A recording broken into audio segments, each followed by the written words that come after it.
Today, the jobs printer goes brrrr.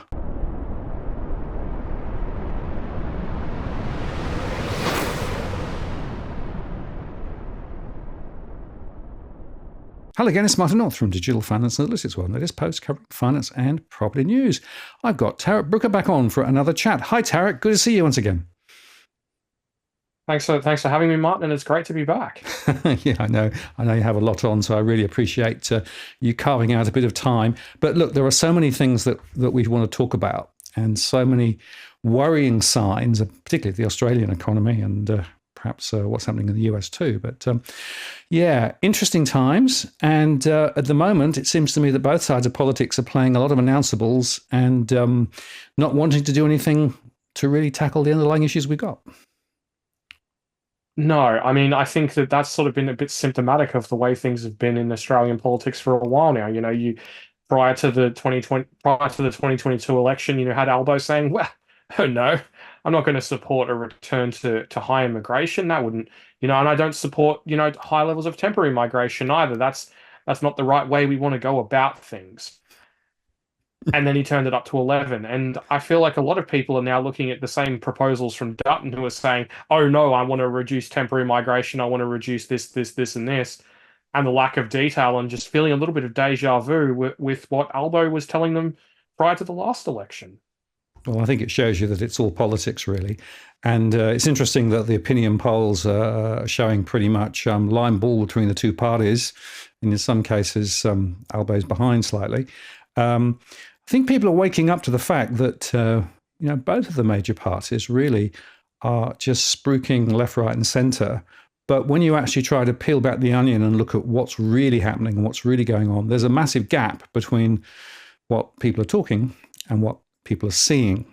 And a good example, of course, is the recent discussion with regard to the RBA and the trajectory of interest rates, because the inflation is still high. Inflation is being stoked by those handouts from government, despite what the government may say.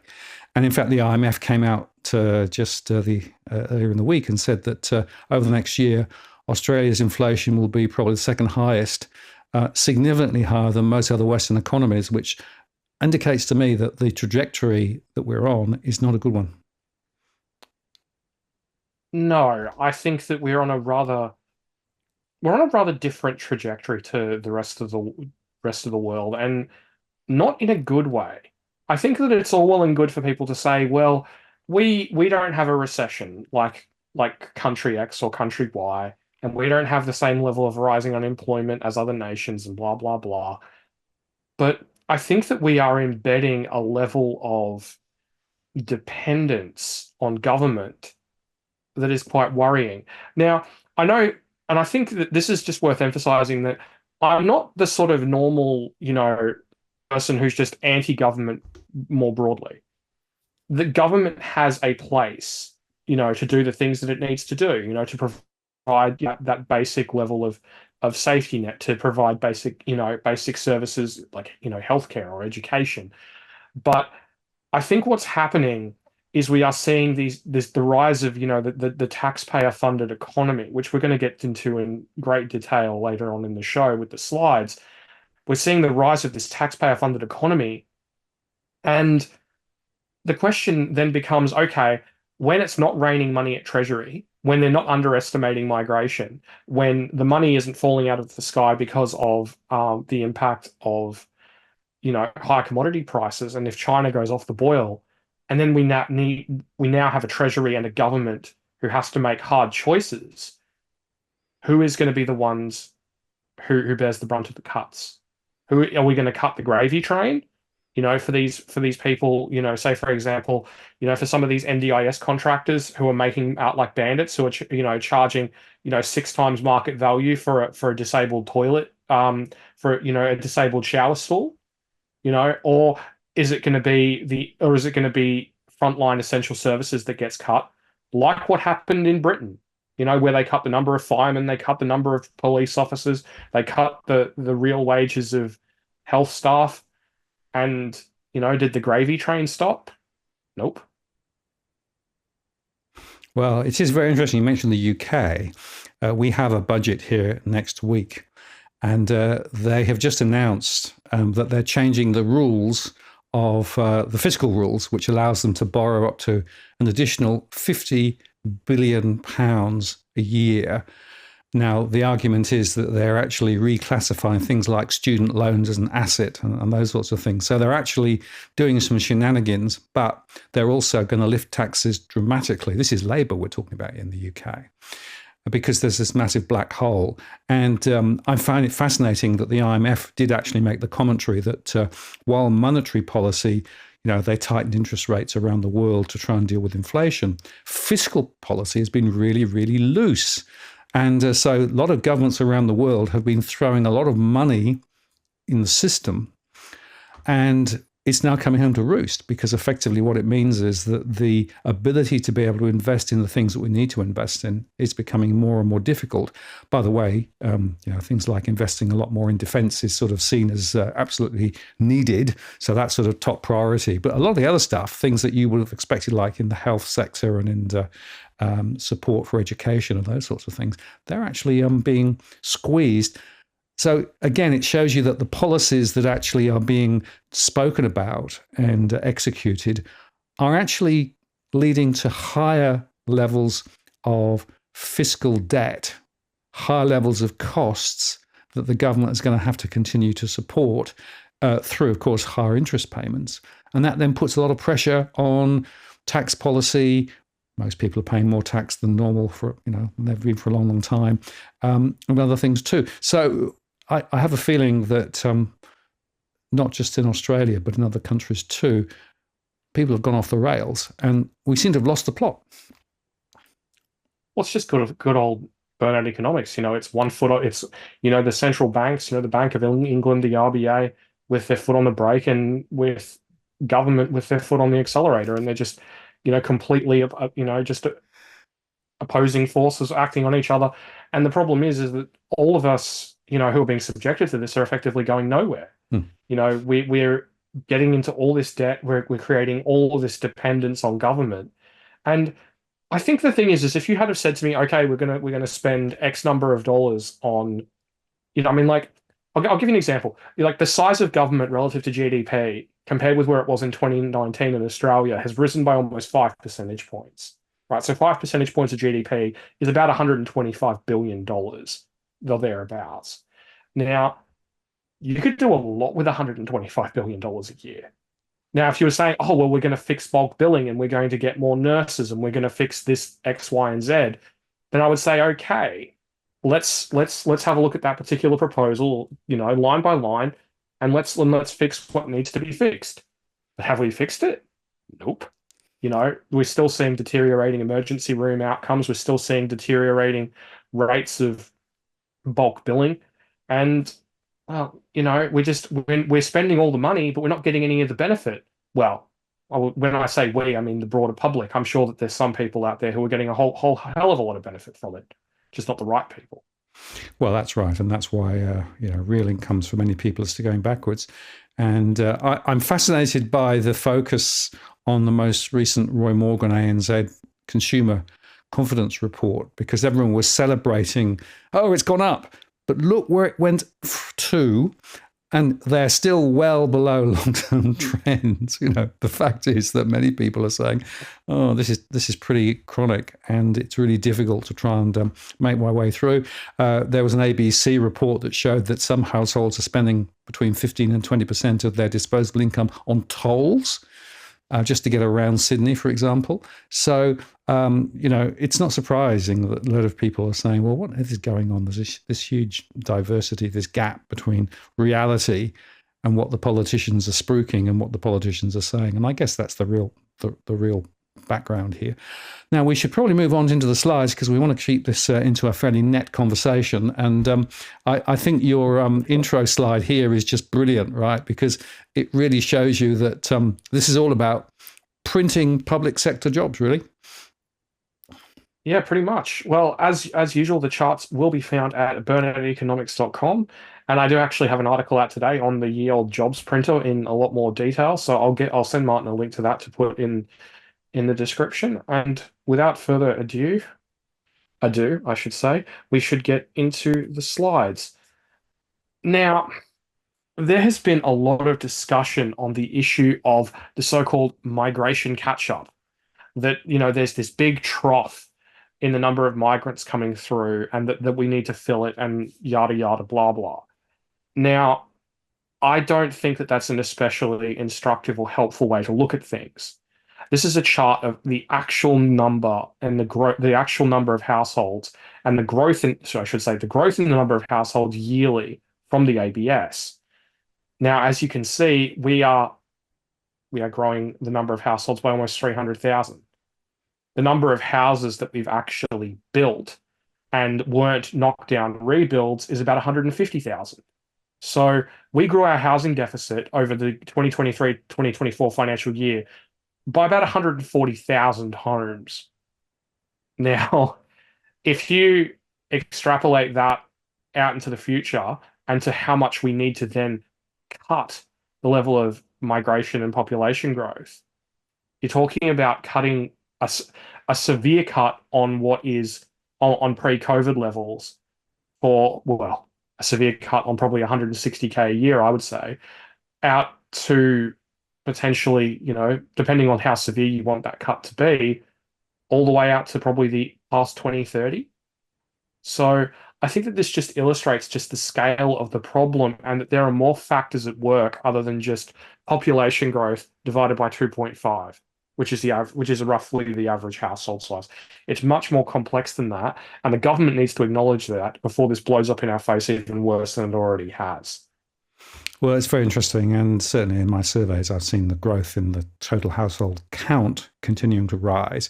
The mixture of households are also quite different, so that there are quite a few more now single households beginning to form, but there are also now households where people are clubbing together to sort of create a household unit, multiple separate people trying to buy a single place together. So there's a dynamic going on here in terms of housing formation and the mix of housing formation, which is quite important. At the other end of the spectrum, I'm also seeing households who are still now working despite getting into the 60s and into the 70s. So the move into retirement has also slowed considerably. In fact, the ABC covered my analysis this week on a couple of programs and on a website link as well. And so the whole household formation and development is something which, as you say, is way more complicated than just divide everything by 2.5. Indeed. I mean, like I've gone through been going through the data on this for a couple of years now since the ABS has been putting it out.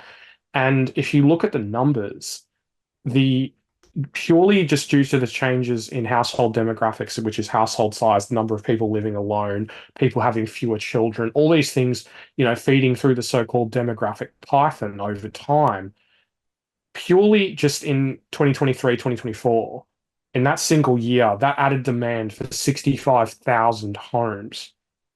Now that's over 1/3 of all the homes that were built over that same period. So, and that also includes knockdown rebuilds too. That's not accounting for knockdown rebuilds or empty homes or any of the other factors that are at work. So this is a major, major factor. This is a huge issue, but it doesn't get the airtime that it deserves because, one, it's abstract and complicated, and those issues are tend to be sort of left on the back burner. But it's also very politically difficult for the government, because if you take 65,000 homes and you multiply that by 2.5, that's the number of fewer migrants that you have to have in order to have a balance between housing supply and housing demand. Yeah, well, supply, of course, is definitely a problem in terms of, and in fact, all the hearings this last few days on housing has all been on the housing supply, and everyone's talking about supply. But you got to understand the demand drivers. The demand drivers are the critical, which is a combination of migration and the household formation and those changes. And I don't see any sensible discussion about marrying the supply and demand drivers. Which is kind of insane when you think about it, because this is stuff that, that most people learn in sort of like year 9 business studies. I'm pretty sure some primary schools teach it in the senior years at this point. It's literally just, basic supply and demand economics. It's, I wouldn't even say it's economics 101. It's like just the most rudimentary basic thing. It's like why does it, it's like why does a packet of toilet paper cost more during the pandemic? Well, it costs more because of supply and demand. It's literally like the most basic expression of things. Yet it's just ignored because it's inconvenient. And these other demand drivers that are coming to the forefront, like demographics, are just even, just being ignored to an even greater degree. And I share, I mean, I have serious, serious concerns about how this is going to be managed going forward, because we could cut migration to what the Treasury forecast will be, and it could be anywhere near enough on the numbers that I've seen. And I've spoken to other people about this, economists and stuff off the record, and they share my concerns. And I am just, to be completely honest, somewhat fearful of the Australia that is going to create, both in terms of social cohesion and just the economics and the living standards issues of it all. Well, of course, the living standards issue is going to be important. The most recent recommendations from the New South Wales Productivity Commission was to build higher, build smaller, reduce the facilities in the properties that are being constructed. And we saw, of course, in Melbourne, the 50 zones that have been announced now for further high-rise development. So, it's a high-rise, small place to live future.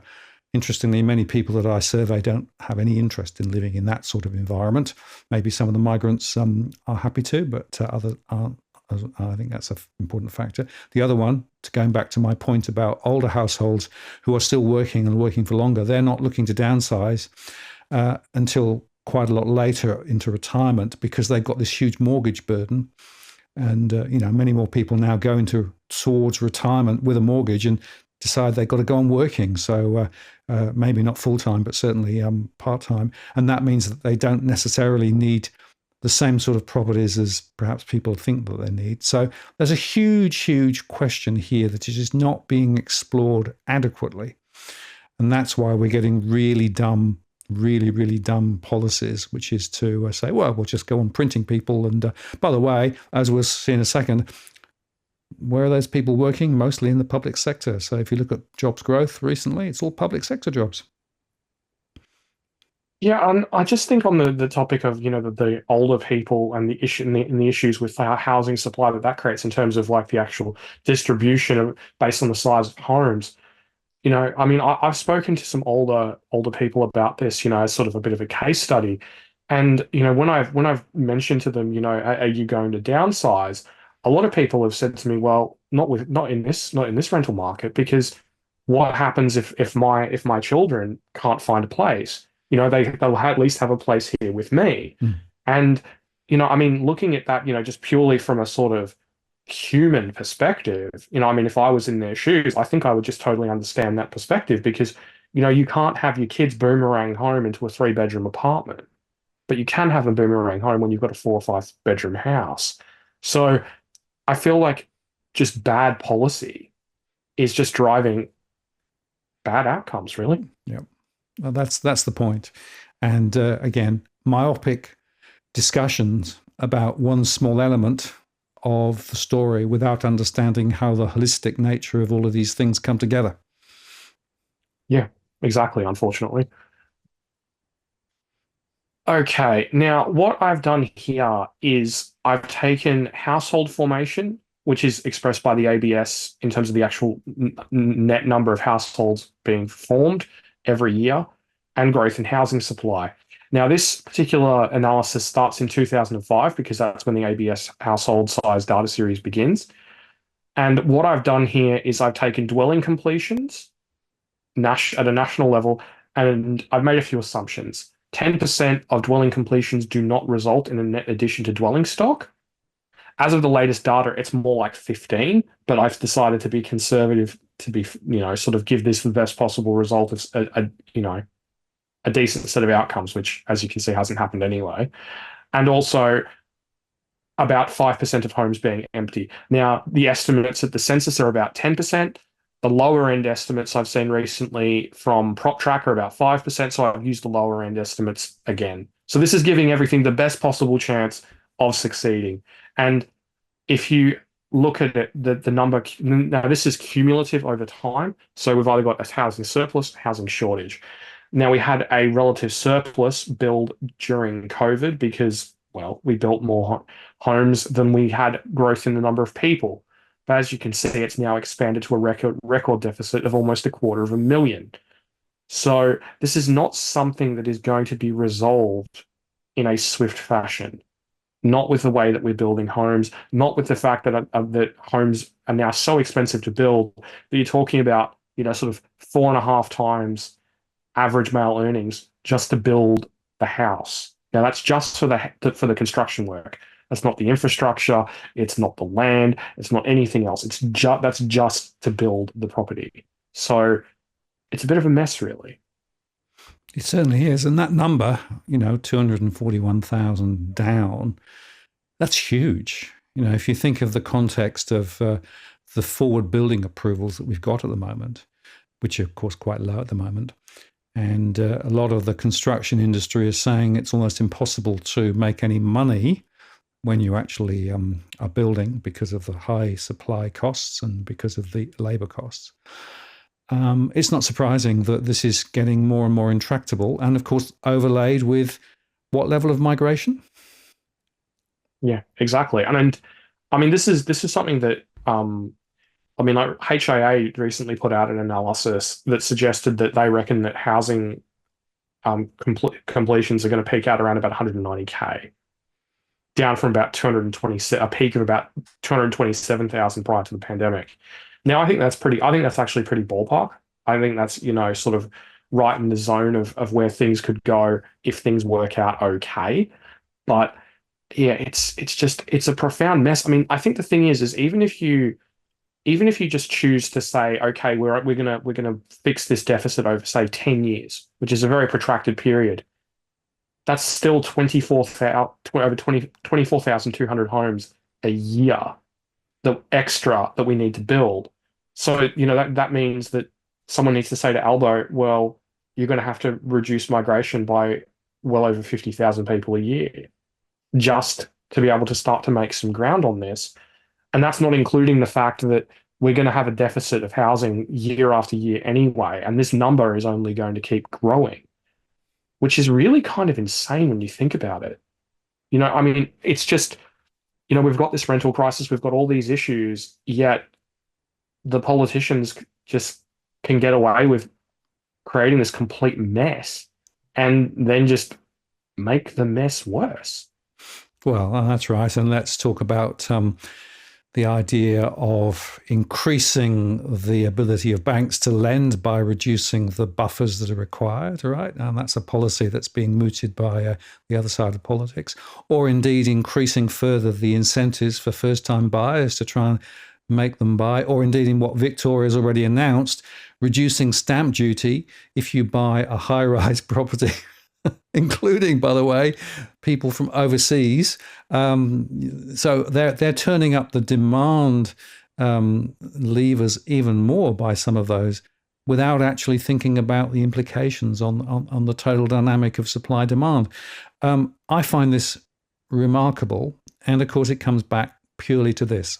This is a game of politics being played out on housing rather than a game of economics. And that's the problem. We've actually got people posturing and positioning to try and sound good and look good without actually necessarily tackling the critical issues that need to be tackled.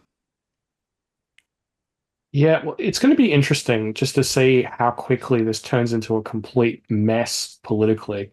Because I think that the housing issue is increasingly one that is contributing significantly to the issues that the government is facing in terms of its popularity, in terms of its appeal, and in terms of, sort of considerations of its competence. And I feel like this is something that sort of can't just be left to fester again and again and again. The governments are going to be punished for this a lot more frequently than they otherwise would be, and that they got away with in the past. So I think the next few elections are going to be quite interesting in that regard. I mean, the fact that Dutton stands any chance at all of forming a government at the next election, and the fact that he's ahead in some of these polls, is just an enormous indictment for just how poorly this government has performed.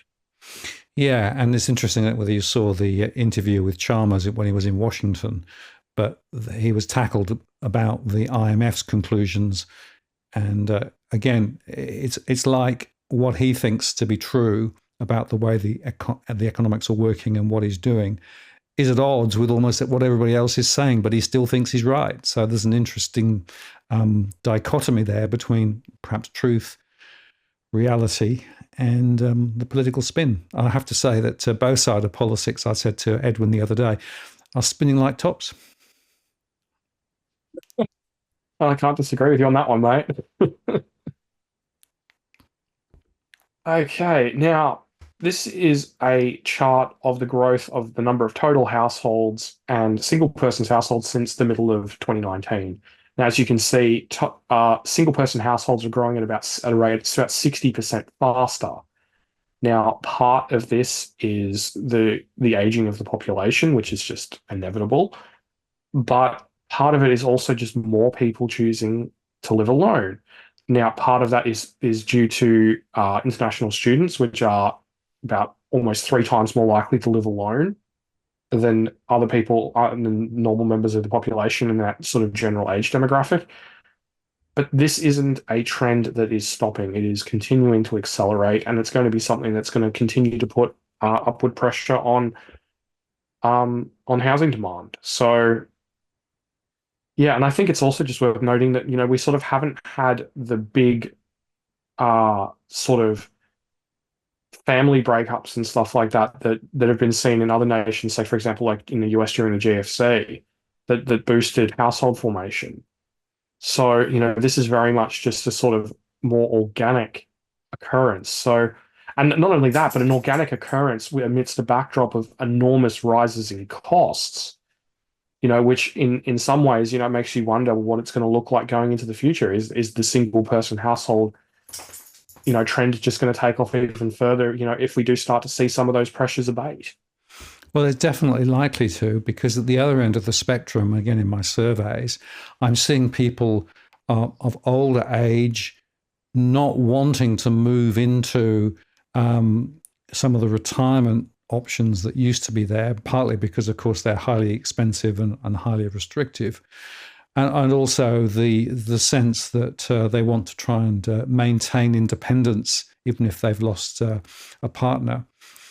It's also worth highlighting the fact that some of the NDIS implications are that there's more support available for people living in the community rather than actually in other settings. So all of those strategies at the other end of life are actually saying we are going to see more single person households going off into the future. And again, it comes back to this fundamental point. If you're not doing this sort of analysis and understanding the dynamics, then you're not going to make the right decisions with regard to housing policy. No, and I think the thing is that they just, I mean, I can't really see any of this getting much of a look in, to be completely honest with you, mostly just because, I mean, the RBA, to their credit, has talked about this. They've actually talked about it a few times. They've written a few papers on it, and I respect them for raising this issue. But in terms of the political sphere, I think this sort of thing is kryptonite, because it completely undermines any sort of reasonable approach. Sorry, it completely undermines their approach to issues like population growth, issues like migration, issues like housing, because you look at something like this and you go, well, you can't do what you want to do. You can't run the level of migration that you want to run, because it's gonna completely screw up the housing sector even more. It's gonna I mean, there's a reason why CBRE, the sort of commercial real estate firm, says that the rental crisis, in terms of as measured by vacancy rates, is going to still be around well into 2019. Sorry, not 2019, 2029. That is absolutely insane. You just, I mean, I think that, someone should, realistically get out there, and force elbow to say, if we continue on the current course, when is the rental crisis going to end? When is housing going to be affordable? When are we going to have enough homes for everyone? When are we going to see an abating of the upward pressure on the number of people accessing or needing to access services for being homeless? All these are very, very important questions, but we're not getting the answers. And I don't imagine that we're going to. Well, it's inconvenient for those answers to come out. That's the main point I would make. If you and I were writing the intergenerational report rather than the politicians, right, I think we'd have a very different story about what is really going on, what the dynamics are, and what it actually means in terms of policy outcomes. That's the difficulty because, again, there's no joined up thinking. If you actually take all of the data that we've touched on and the other information that's out there and just do some sensible thinking, then we're going to hell in a handbasket. Yeah. And I think that's one of the really just, concerning and other words that are sort of more severe than concerning, that where does all this end? Hmm. Like at what what does this give rise to in the political sphere? I mean, Australia, you look at, say you look at Germany, right? You've got the AfD, you've got the rise of the populist left, the populist left and the populist right, in some cases, winning almost 50% of the vote between them. And not only that, but they're winning it. They're not winning it from a bunch of, disenfranchised older people. They're winning it from a bunch of angry young people. And I look at Australia and I just think, well, not we, but our political class has been very lucky that we haven't had those same types of parties come up here in Australia with the same level of appeal and sort of what would you call it? Just the same level of, broader mass appeal for people.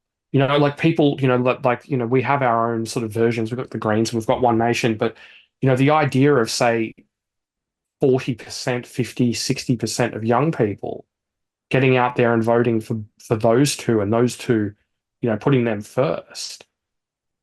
That's something that, is a little bit rare. And when I say young people, I'm not just talking about, people who are 18 to 24 who vote Greens. I'm talking about people who are, sort of under 40. And I think that we're ripe for that sort of populist movement to arise. Well, maybe that's why the MAD bill, the misinformation and disinformation bill, perhaps quite relevant, right? Because effectively they're trying to restrict some of the discussions, this sort of discussion even, because of course we could be argued to be questioning the economic foundations of the country and the financial system by doing this, right? But it is really important. And I think the other point is that the level of political engagement in Australia generally is quite low. So, there's a small political group who are quite active, but a lot of people, well, they're struggling to just get by, and the sun's shining and the beach looked quite nice, so let's not bother.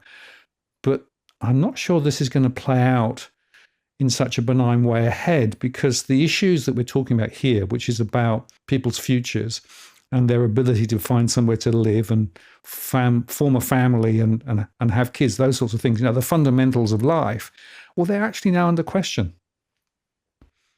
Yeah, they are. Absolutely. And I think that the thing is that our society is ostensibly, and, sort of it's claimed to be built on choice, personal freedom. Yet, if you look at the people trying to have a home or to have children or to do all these different things in, sort of great swaths of the country, it's not a choice anymore. The idea that even that, that a parent could stay home from work for a couple of years to spend time with, during the formative years of their kid, that's not really viable anymore in a lot of different places. And, I mean, like, my mother was part of, the sort of feminist movement back in the day. She still very much is, but, this was, outside Australia back in, her home. And, she fought hard for choice. If a woman wanted to stay home and raise a family, then great, That's her choice. You know, if a woman wanted to go to work, then great, that's her choice. But it's about choice, you know. And if a parent, male or female, wants to stay home with their children during their formative years, then I think that that should be something that we collectively strive for.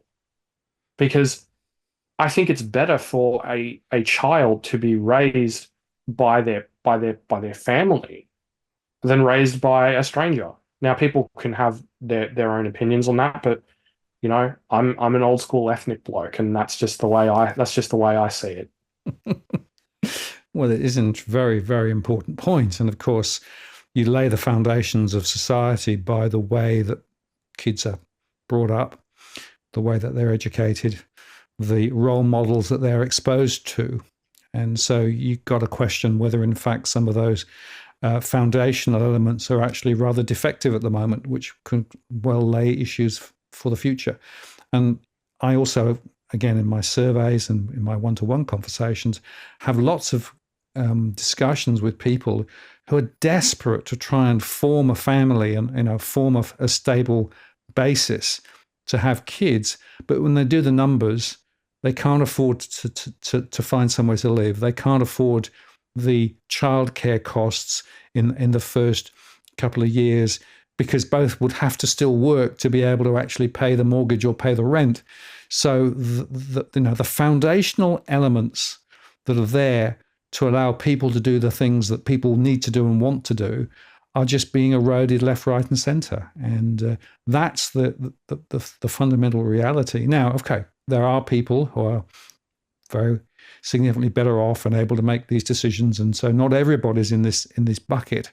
But there are so many people that I see in the surveys that are now caught in these really difficult decisions, massive dilemmas about trying to figure out what to do.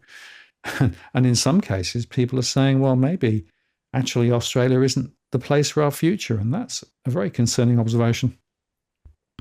Well, it's interesting you should mention that, because the other day the ABS released the latest fertility rate data, which, if you go into the tables, breaks it down by region.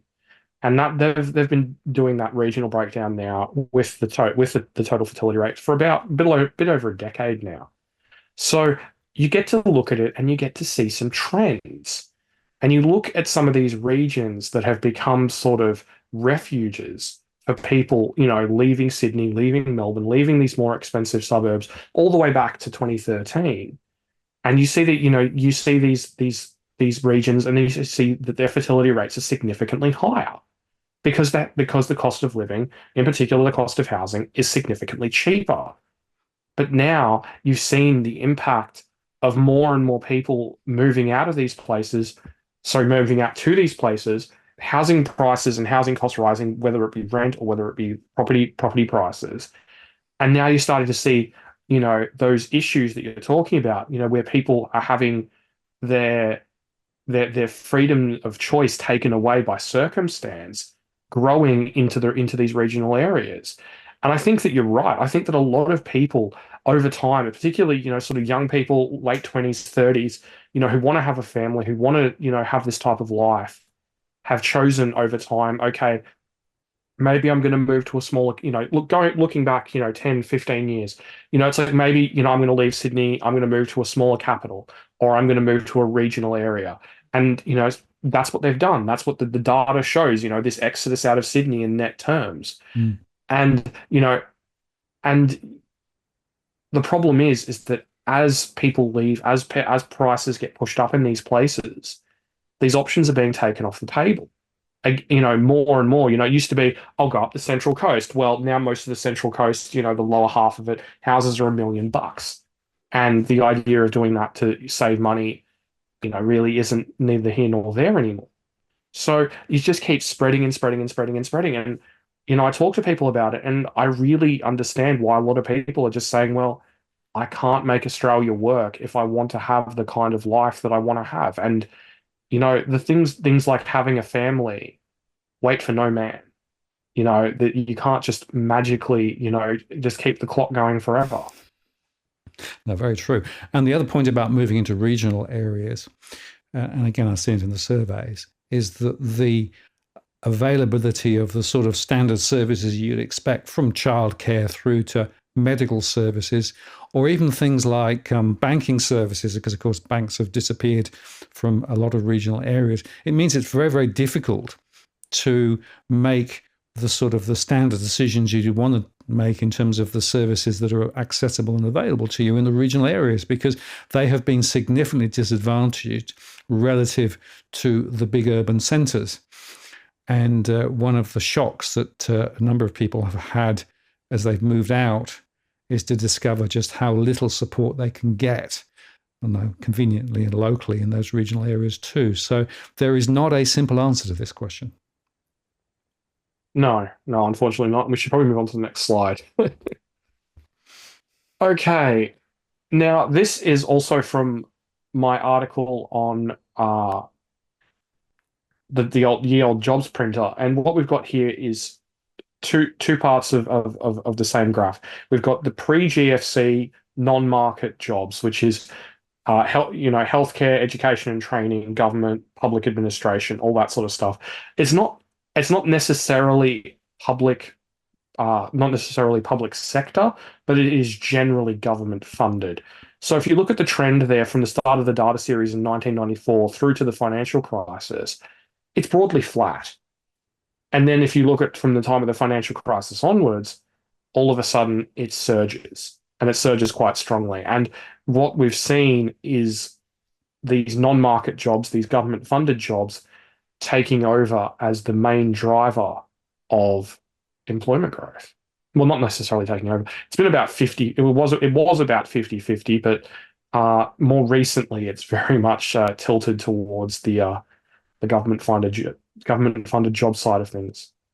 And that's the point, isn't it? Government-funded jobs, in other words, jobs that taxpayers directly or indirectly are actually paying for.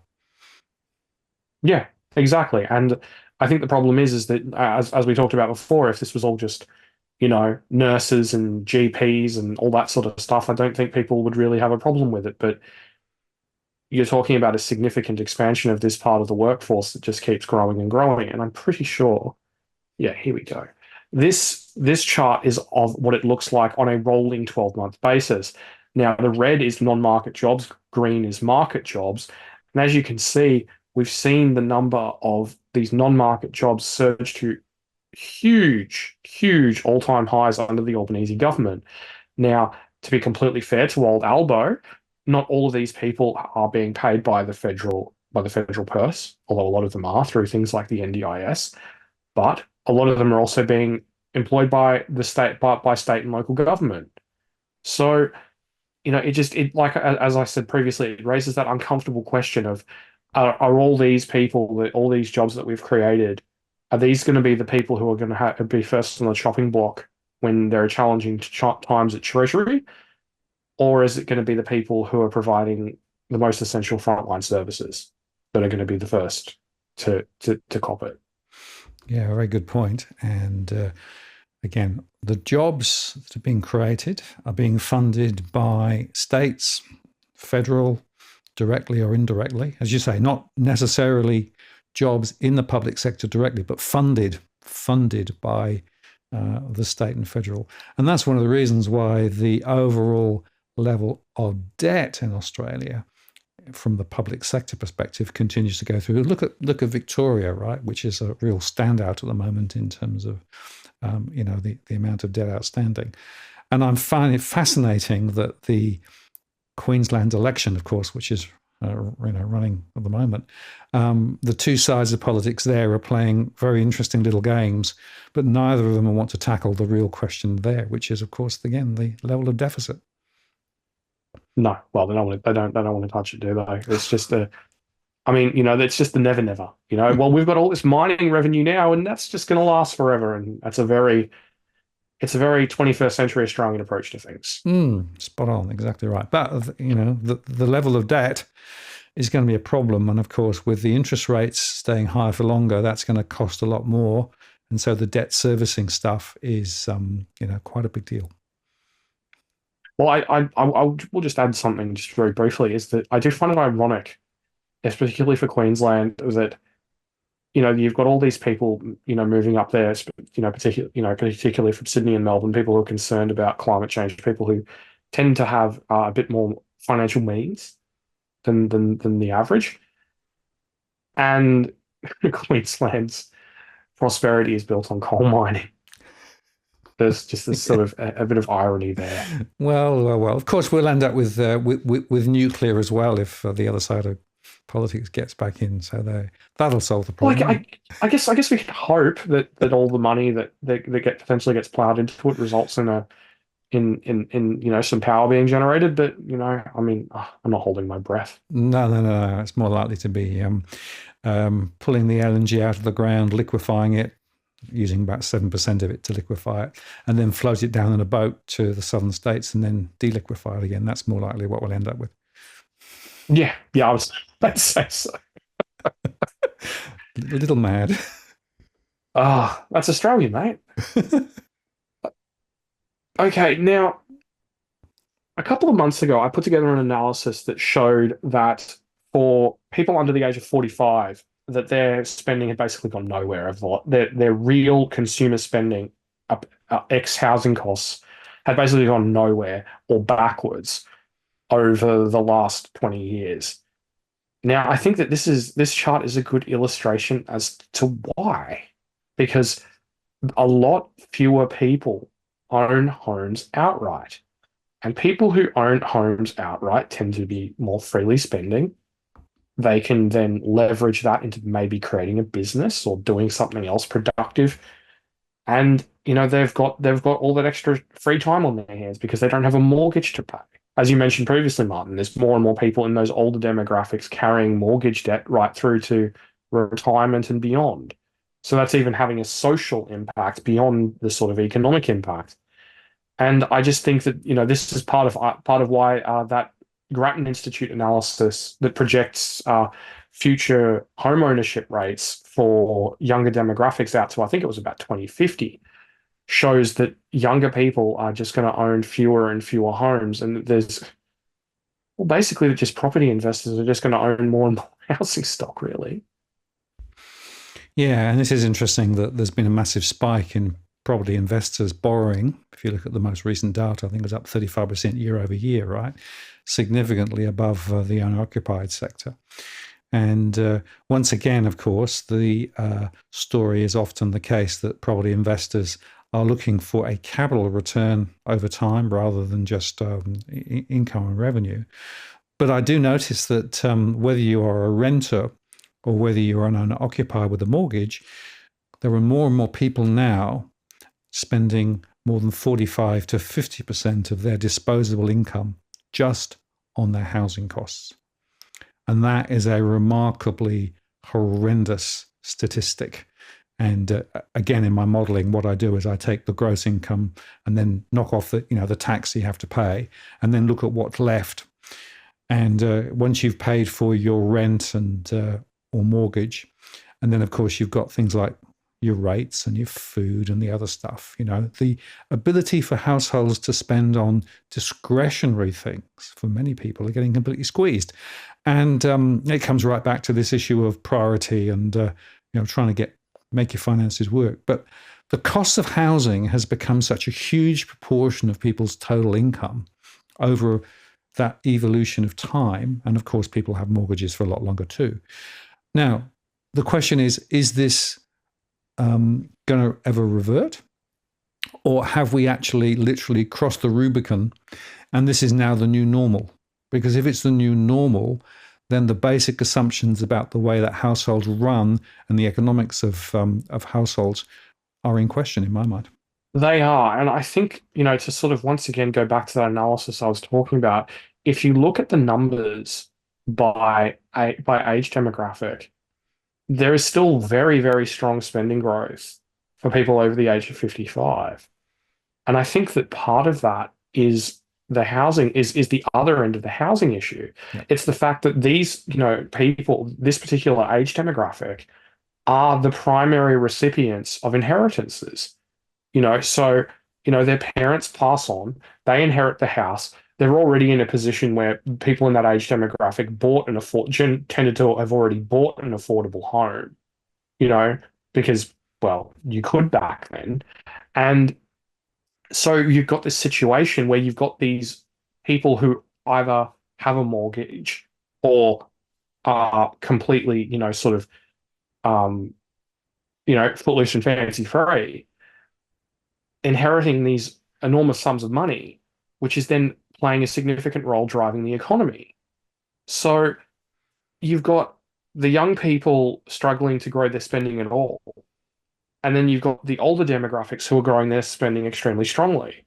So it's basically this self-reinforcing cycle of young people can't afford housing, housing gets more expensive, older people inherit houses, houses get sold, older people consume. So it's just this complete mess of a situation that's taken the traditional, house the normal key spending demographics of being 18 to 49 and 25 to 54, just taken that and thrown it completely out the window. Yeah, absolutely. And by the way, it's not just in Australia; it's in the same in the UK too. And I'm running surveys here in the UK now. I'm getting quite similar results.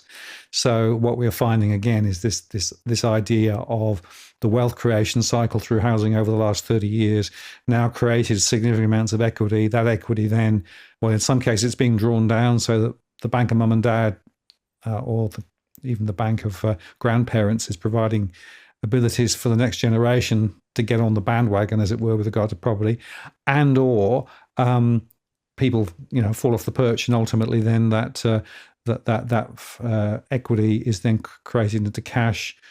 In the UK, there are actually death duties and things that need to be paid, but nevertheless, there's still some money that flows back through. So it's really distorting and warping the economic foundations of the country because of it. And I'm not sure, again, going back to the intergenerational report, that they ever actually thought about this in terms of the implications. And there was I think it was a Productivity Commission report that came out quite recently that once again highlighted the implications of the legacies of one generation to another generation. And when people fell off the perch, what happened to those money? And it was all linked to this massive bubble in housing.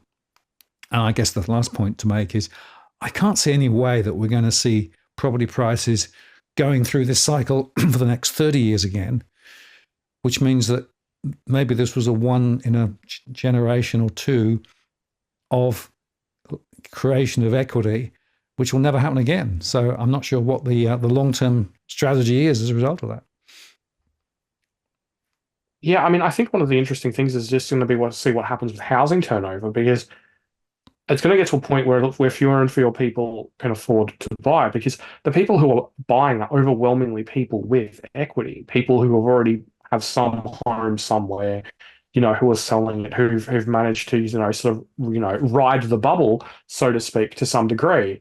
But if you look at young people, I mean, even, say we take, your surveys, you're talking like 60% of people or thereabouts, depending on, the data point in question, who are getting help from the bank of mum and dad.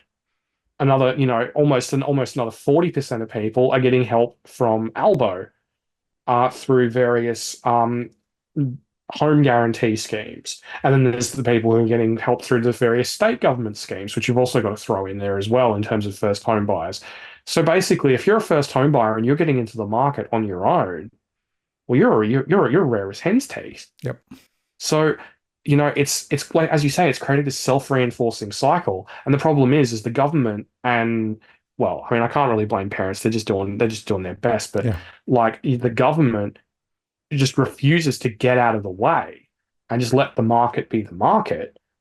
But instead, they've gone from, basically not being a factor at all prior to the first home guarantee scheme to the point now where they're almost 40% of first home buyer purchases involve Albo.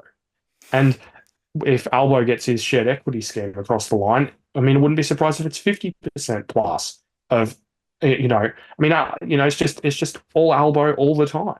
Yeah. I want to draw a quick analogy here. If you go back and look at Greek history and Greek storytelling, they have this idea of the gods looking down and intervening and, messing with people. And it's almost like the politicians have become the modern equivalent of the ancient gods, looking down from on high and saying, oh, we'll just do that, and we'll do a bit over there, and we'll stop them doing it. It's almost like, let the market be the market. Can't do that. No, well, I think the thing is that you look at the level of intervention in the market, whether it's through first home buyers, whether it's through the bank of mum and dad, whether it's whatever it is, the market is no longer just the market. Yeah. Your data is a fantastic illustration of this. You go back to the early 2000s. The proportion of people receiving help with buying a house was in single digits, and there's a very good reason for that. Because you could afford to bloody buy one. Spot on. Yeah. Yeah. Very, very, very different now, unfortunately. Yeah. Well, I don't know whether you've got more, but we've gone well over the time that we'd allotted. Okay. Well, maybe we should call it there, and we'll pick it up shortly. I think we'll have to definitely do this sooner than the duration between the last two chats, because we've got a US election to talk about. Yeah. Well, we should definitely talk about the US election next time around. Just quickly to say that the Trump trade is on at the moment, according to the markets, although the opinion polls are all over the place. So I'm not sure that anybody quite knows what's really, really going on there. So I think the next 2 or 3 weeks will be quite interesting. Of course, the interesting question there, will it have an implication for Australia? Well, maybe on the next show, we'll know enough to be able to actually make some, sensible conversation about it. Yeah, no, that'd be good. I think it's only a couple of days after the election, is a fortnight from now. So yeah, looking forward to it. All right. Well, thank you very much indeed to Tarric for coming on and sharing your thoughts and everything else. I know you've been frantically busy, but we'll put the links to the full article, which is a great read. So make sure people go off and check that. And I'll look forward to catching up with you as soon as we can, Tarric. And have a good weekend meantime. Yeah, you too, mate. Thanks again for having us. Cheers. Take care. You too, mate. Bye.